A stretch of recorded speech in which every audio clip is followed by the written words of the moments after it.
तिकडचे घरी आले होते, एका घरातही घुसले होते कार्यकर्ते. बघा, Tarun Bharat, Ratnagiri express, times of India, हे सगळ्या पेपरच्या बातम्या आहेत. हा माणूस RTO सेवानिवृत्त अधिकारी अर्जुन कसबे, ह्या माणसाने म्हणजे यांना बाबांना हे डॉक्टर बाबासाहेब आंबेडकर ज्यावेळेस निवडणूक लढले होते की त्यांचे पोलिंग एजंट आहे. बाबासाहेबांचा यांचा अतिशय जवळचा सहवास होता. 4 वेळा त्यांना 4 ते 5 वेळा बाबासाहेब अतिशय बऱ्याच वेळा बाबासाहेबांनी वेळ दिला आणि या माणसाला भेटण्याचा योग आला. बाबासाहेब यांच्या घरी येऊन गेले आणि ज्यावेळेस घरी आले होते त्यावेळेस त्यांनी डॉक्टर बाबासाहेबांनी यांना एक सल्ला दिला की आपले कपडे फाटके असले तरी चालते, परंतु ते स्वच्छ पाहिजे, आपला परिसर स्वच्छ ठेवला पाहिजे आणि फाटके जरी कपडे असले परंतु आपल्या मुलांना शाळेत पाठवलं पाहिजे. शिक्षण तुम्ही शिक्षणावर भर द्या, शिक्षण मुलांचं बंद करू नका, परिस्थिती कशी असू द्या. मग तेव्हापासून या माणसाच्या आयुष्याला परिवर्तनाला सुरुवात झाली आणि तेव्हापासून यांचं आयुष्य घडत गेलं. आज हे पिंपवडेला राहतात. आज वय वर्ष यांचं किती? 89. हा 89 वर्षाचे बाबा आहेत आणि इतक्या जुन्या आठवणी यांच्या बाबासाहेबांच्या. तुम्ही काय असं सांगा आठवणी सांगा बाबासाहेबांनी. सुरुवातीपासूनचा घटनाक्रम सांगा. तुमची कधी सान्निध्यात कशी आली? सुरुवातीपासून संदीप औषधी अहो या इकडे याचा नाही ते बोलतो करते. घरधनी मी सांगते तुम्हाला, घरधनी मी सांगते तुम्हाला, माझ्या पेंड्याला साळत घाला. जरी असेल फाटकं लुगडं आणि असेल फाटकी चोळी, दांड भरीन माझ्या लुगड्याला, परी पेंड्याला साळत घाला. असं ते गाणं स्फूर्तिगीत होतं. पुढे मग तुमचा सहवास कसा वाढत गेला म्हणजे? हां, आणि 1915 साली मी वयाच्या 15 वर्षी त्याच चाळीमध्ये राहत होतो आणि 1952 सालची 52 साली 1952 सालची भारताची पहिली सार्वत्रिक निवडणूक होती आणि त्यावेळी बाबासाहेबांच्या पक्षातर्फे नागपाडा एरियातून विभागातून मला कार्यकर्त्यांनी पोलिंग एजंट म्हणून माझी नोंद केली आणि मी बाबासाहेबांचा पोलिंग एजंट बनलो. बाबासाहेब जवळ आले आणि खांद्यावर हात टाकून बोलले, हे मुलाला काय समजणार. हळूच बोलले पण कान तीव्र होते माझे. मी त्यांना सांगितलं, बाबा हात जोडून,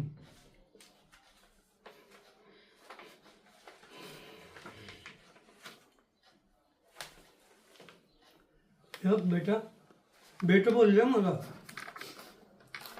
तू एक काम कर, तर एकच काम करतो, बाकी काही लक्ष देऊ नको.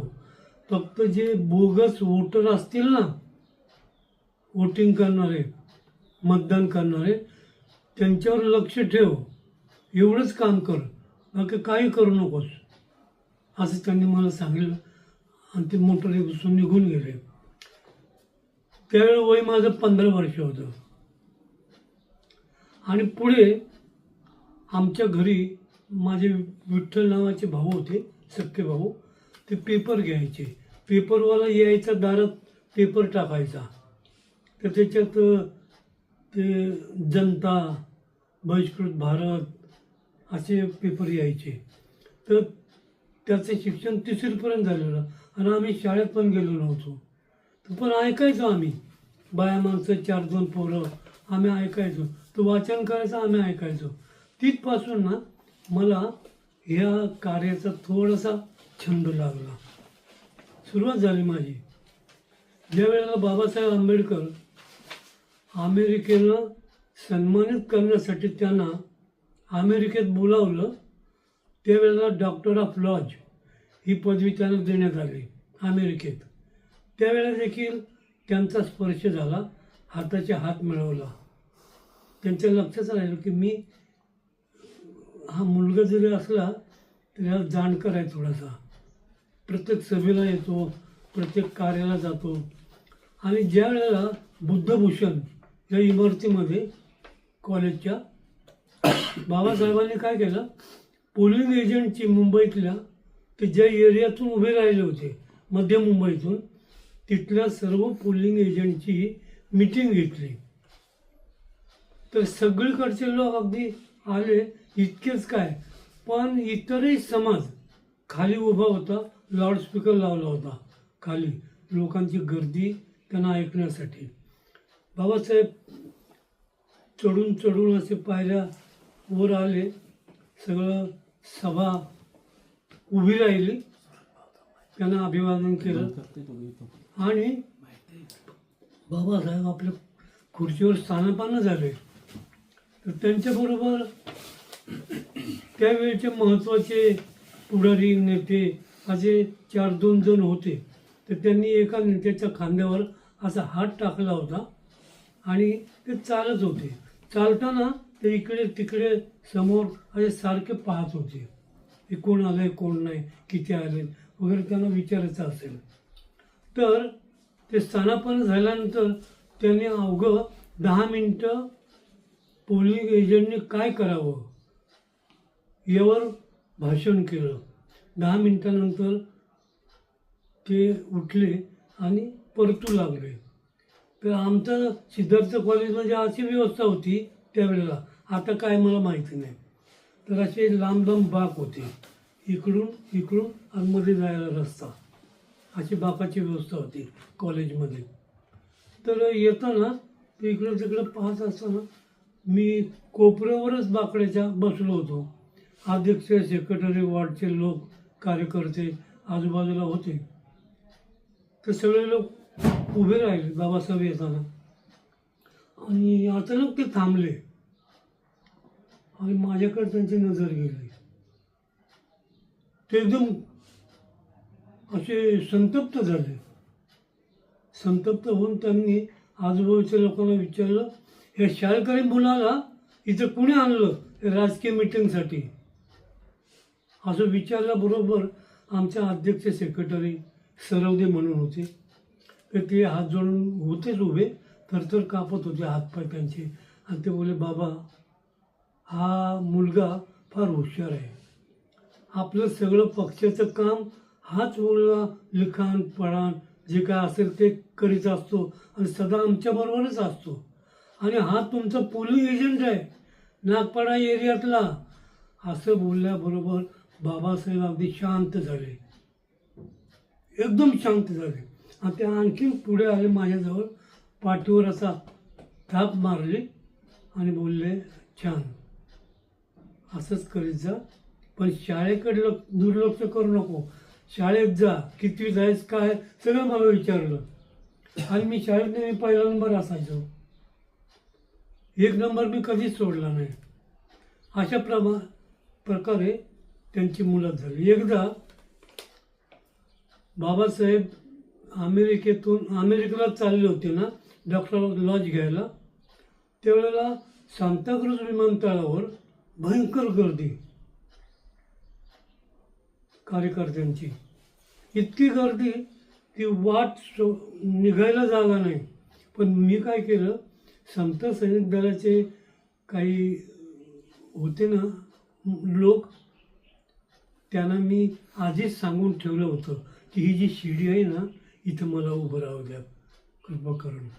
त्यांच्या ओळखीचा मी झालो होतो ना कॉलेजपासून. तर बरोबर थांब, इथं थांब, बाबासाहेब इथूनच जातील आता. मी तिथं लावलं, असा बाबांची वाट पाहत. बाबासाहेब आले, सगळ्यांकडे पाहत पाहत चालले.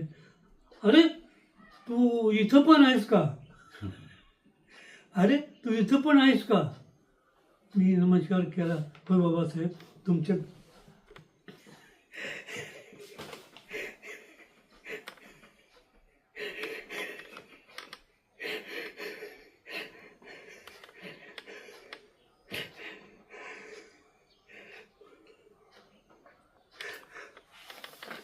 तुमच्या दर्शनासाठी. बाबासाहेब बोलले, खूप शिक. आणि शिडी चढून वर गेले, हॅट काढली, सगळ्यांना त्यांनी अभिनंदन केलं खालच्या लोकांना. आणि बाबासाहेब पुढं आपल्या बसण्याच्या जागेवर गेले. अशा प्रकारे बाबासाहेबांची माझी थोडक्यात ओळख आहे. त्यानंतर आहे ना माझ्याकडे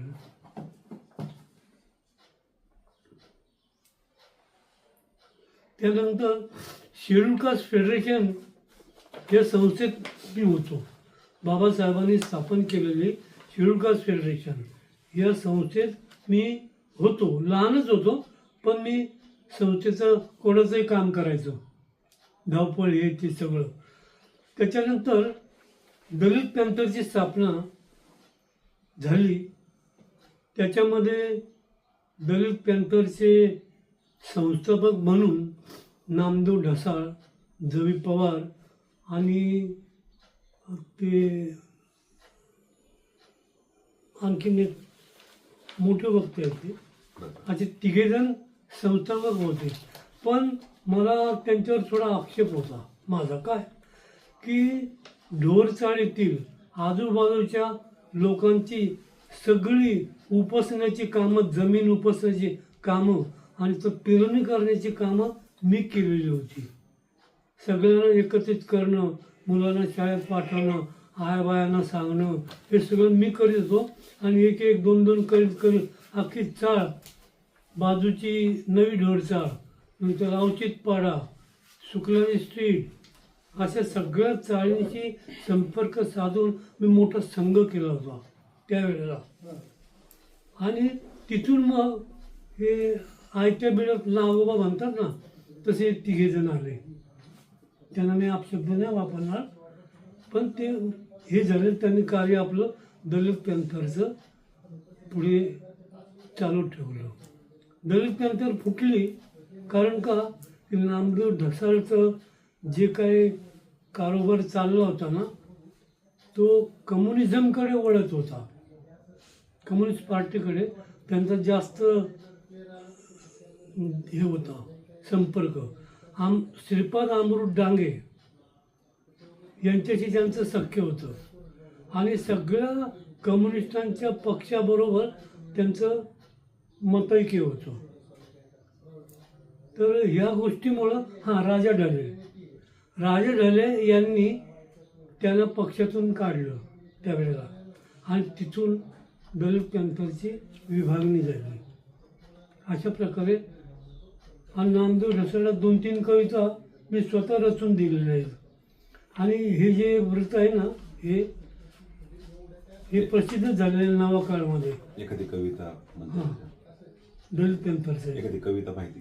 तुम्ही एखादी रचलेली कविता आठवते का? हां, अखिल भारतीय मराठी साहित्य संमेलन 64 रत्नागिरीमध्ये झालं.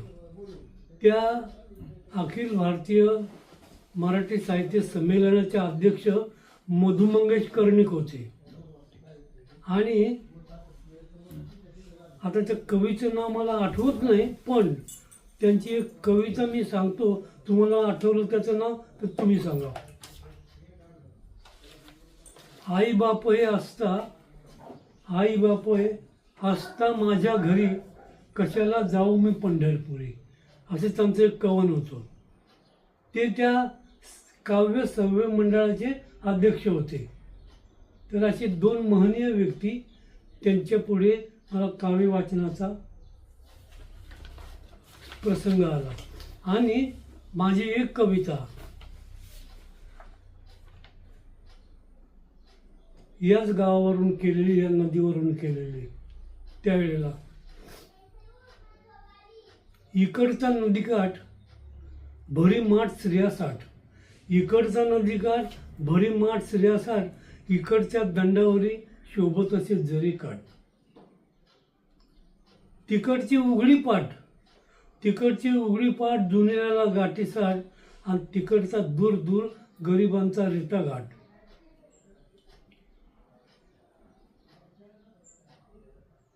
इथे चाले नद्यांचा हा परिपाठ, पण उसळले पाणी तर कुठे तोंड कुठे पाठ. ही कविता तिथं गायली मी संमेलनामध्ये. त्यांचं प्रशस्ती पत्र आहे. दुसरी कविता बोलू 4-2 ओळीची. बोला ना. हां, बोला. भगवान बुद्धांवर आहे. तुझाची महिमा गाईल मानव, तुझाची महिमा गाईल मानव.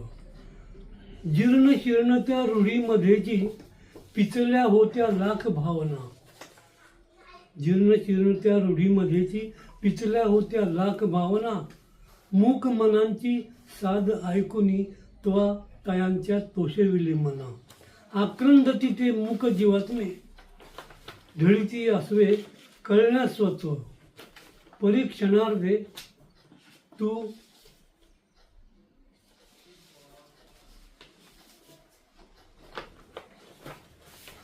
परीक्षणार्धे घेऊन येशी महात्म्याचं ते महान तत्व. अरुणराव, आपण इथं पिंपवंडे गावात इथे कसबे बाबांच्या घरी यायचं कारण असं की आज भारतीय राज्यघटनेचे शिल्पकार, महामानव, भारतरत्न डॉक्टर बाबासाहेब आंबेडकर यांचा महापरिनिर्वाण दिन आहे. त्या बाबांकडे मी मागे पण एकदा येऊन गेलेलो आहे. त्यांच्या कुटुंबात एक अडचण होती म्हणून या कुटुंबाला मी भेट द्यायला आलो होतो. त्यावेळेस त्यांना मदतीसाठी धावून आलो होतो. परंतु त्यावेळेस त्यांनी मला सांगितलं की सूरज, मी डॉक्टर बाबासाहेब आंबेडकरांच्या निवडणुकीत पोलिंग एजंट म्हणून काम केले. मग जर इतक्या वेळा बाबासाहेबांचा या माणसाला सहवास लाभलाय, बाबासाहेबांच्या परिस्पर्शामुळं हा माणूस आज RTOचा अधिकारी झाला होता. हा एक फाटका तुटका कपड्यात असलेला एक विद्यार्थी, एक छोटा मुलगा, ज्यावेळेस बाबासाहेबांच्या विचाराने प्रेरित होऊन त्या परिसरात ज्यावेळेस काम करत होतो, नागपाडा सारख्या परिसरात, बाबासाहेबांच्या परिस्पर्शामुळे हा माणूस अधिकारी झाला. आणि बाबासाहेबांच्या निवडणुकीत त्यांनी पोलिंग एजंट म्हणून काम केलं. आणि नंतर दलित पॅन्थरचं काम केलं. अनेक नामदेव ढासळ्यांसारख्या त्यावेळेच्या लोकांबरोबर जे काम केलं त्यांनी अनेक सहवास आणि आठवणी आपल्याला सांगितलं. परंतु जुन्नर तालुक्यात अशी काही लोक आहेत ज्यांचा ह्या महामानवांचा जो परिस्पर्श झालाय, त्याच्यामध्ये अर्जुन कसबे बाबा पिंपवडे गावचे, आपण आवर्जून त्यांना भेटायला आलोय. अशा अनेक व्यक्तिमत्व आहे ज्यांचं म्हणजे अनेक महापुरुषांना, महामानवांना ज्यांचा परिस्पर्श झाला किंवा काय फक्त माहीत नसतं. अशी व्यक्ती उलट आपल्या माध्यमातून खरं तर या निमित्तानं पुढे येतात आहे. कारण खरं तर ज्या महामानवाने तुमच्यासारख्या पत्रकारांना, आमच्यासारख्या कार्यकर्त्यांना जो बोलायचा अधिकार दिला, म्हणून आपण आज बोलू शकतो, व्यक्त होऊ शकतो, लोकशाहीत आपण प्रश्न विचारू शकतो. म्हणून आपण आज खरं तर त्यांना महापरिनिर्वाण दिनानिमित्तानं खरं तर हेच एक विनम्र अभिवादन आपल्या सगळ्यांच्या वतीने की कसबे बाबांना भेटून जो आपल्याला आनंद झाला, त्यांनी ज्या आठवणी सांगितल्या ह्या फार अमूल्य आठवणी. आणि असंच तुमच्या वतीने खरं तर तुमच्या चॅनलच्या वतीने तुम्ही कसबे बाबांची जी मुलाखत घेतली आणि कसबे बाबा काय हे जुन्नर तालुक्याला आज तुमच्यामुळं खरं तर दिसलं. मला खरोखर तुमच्या सगळ्या चॅनलचे मनापासून धन्यवाद द्यायचे. धन्यवाद.